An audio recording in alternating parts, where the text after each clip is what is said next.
We have what type of intermolecular force would water molecules have? London this down here, so type of intermolecular for water. Okay, so right now we have London dispersion, so sorry about that. Okay, there we go. London dispersion. We have dipole-dipole. Okay, and then we have hydrogen bond. Okay, let me try that again. Hydrogen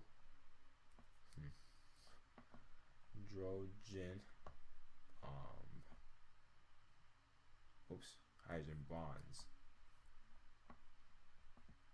Sorry about that. Hydrogen bonds. So with that being said, what type of there are present in H2O? So right away, I do want to stress this actually. When it comes to London dispersion, every molecule typically exerts this London dispersion. The reason why I say that is because think of London dispersion as almost like gravity or maybe electromagnetism, where it's like every element, every atom kind of exerts their own kind of gravitational field when things get near it. In this case, we are working with molecules, but think of it as exactly. That's why the larger the molecules, the stronger the London dispersion force, because of the fact that there's a wider span for it. So it, in a sense, takes up, I guess, as much of, it forces more things as much as it can to be drawn to it, considering that it has a strong gravity, which is kind of what we're doing here with London dispersion. So now dipole-dipole though, this is formed by not just any type of covalent bonds, but this one has to be polar covalent bonds, which can only really be found by comparing its electronegativity. So with that being said, let's find the electronegativity of oxygen and hydrogen. So that being said, we have now oxygen electronegativity is going to be, where is it listed? 3.44 there. So we have 3.44 for O2, well, oxygen, and then the electronegativity of hydrogen instead is going to be 2.20. 2.20 for hydrogen. Okay, so the difference here will actually tell us what our dipole-dipole is.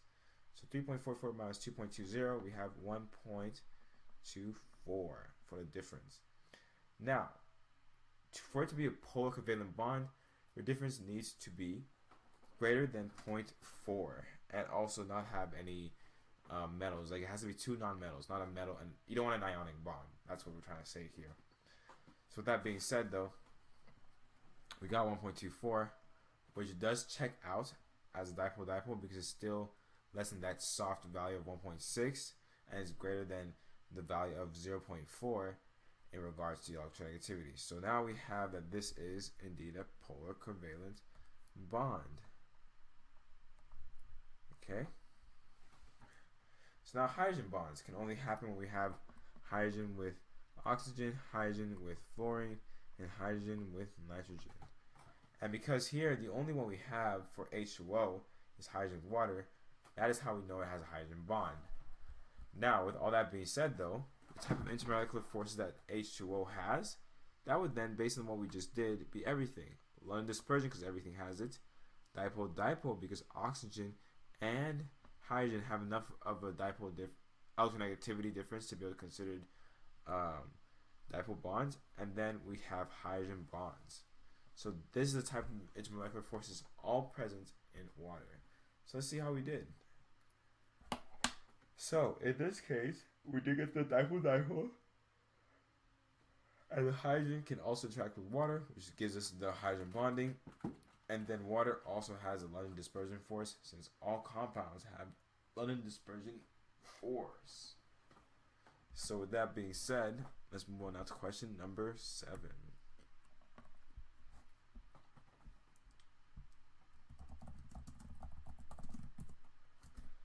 Okay, so now we have, for question 7,